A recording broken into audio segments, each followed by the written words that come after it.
ये कानून भारत सरकार का है, हर एक पर बंधन करता होगा और इसको स्वीकार करना पड़ेगा।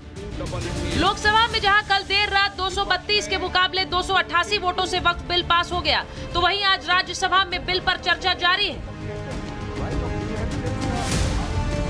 एक तरफ किरण रिजिजू ने चर्चा के दौरान वक्फ की मनमानी गिनाई, तो साथ ही कांग्रेस की हकीकत भी बताई। 2013 में 123 प्रॉपर्टी को तो उस समय सरकार ने डी नोटिफाई कर दिया था। उसके बाद कई लोगों ने कहना शुरू किया और स्टेटमेंट मीडिया में भी है कि ये पूरा पार्लियामेंट बिल्डिंग भी वक्फ प्रॉपर्टी है। तो कितना खतरा मंडरा रहा था हमारे सर के ऊपर में, आप सोचिए।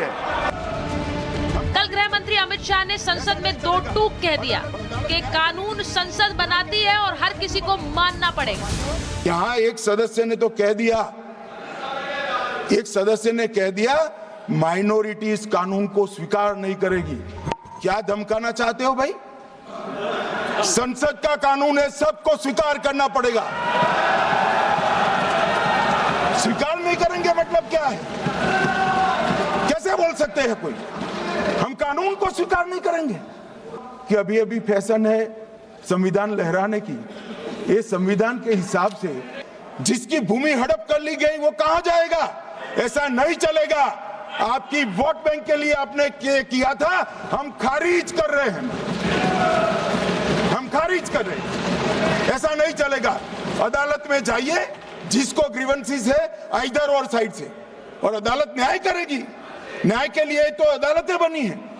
जहाँ एक तरफ सरकार वक्फ बिल की खासियत बता रही थी, तो वहीं AIMIM के सांसद और अध्यक्ष असदुद्दीन ओवैसी ने हरे सदन में वक्फ बिल की कॉपी फाड़ दी। तो मैं गांधी की तरह इस कानून को फाड़ता हूं। ये अनकॉन्स्टिट्यूशनल है सर। इस देश में झगड़े पैदा करने का काम बीजेपी करना चाहती है मस्जिद और मंदिर के नाम पर, इसीलिए मैं इसका कंडेम करता हूं। विपक्ष लगातार वक्फ बिल के खिलाफ हंगामा कर रहा है। कांग्रेस पार्टी ने इसे संविधान पर बड़ा हमला बताया, लेकिन बहस के दौरान प्रियंका और राहुल नदारद दिखे, जिस पर मुस्लिम संगठनों ने सवाल उठाया।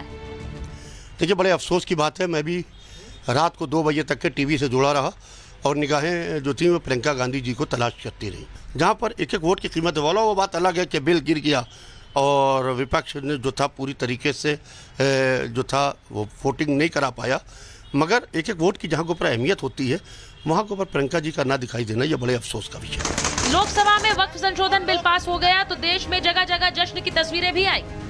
लोगों ने कहीं मिठाइयाँ खिलाई तो कहीं सेवैयाँ। सीएम योगी आदित्यनाथ ने वक्फ बोर्ड को लेकर ऐसा हमला किया जिसकी चर्चा हर तरफ होने लगी। अब तो हम प्रधानमंत्री जी के प्रति आभार व्यक्त करते हैं। ये बोर्ड क्या भूमाफिया बोर्ड हो गया क्या?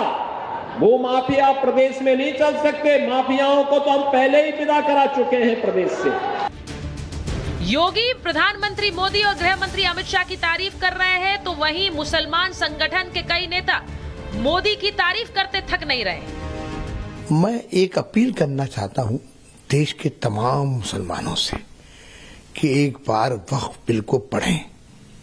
अब साफ हो रहा है कि मुसलमानों का हमदर्द कौन है और दुश्मन कौन है।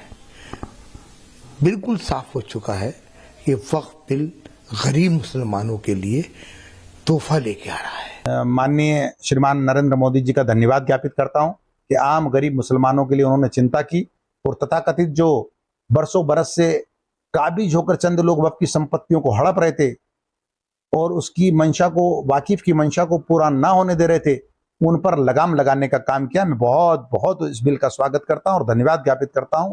एक बात बिल्कुल साफ है कि जहां all India Muslim personal law board और विपक्ष के कई नेता इस कानून के विरोध में खड़े हैं, तो कई मुस्लिम संगठन इसके समर्थन में भी खुलकर सामने आ गए हैं। आज राज्यसभा में पास होने के बाद ये बिल कानून बनने से सिर्फ एक कदम दूर रह जाएगा और नरेंद्र मोदी की रिपोर्ट कार्ड में एक और टिक मार्क साफ नजर आएगा। Bureau report, Republic Bharat.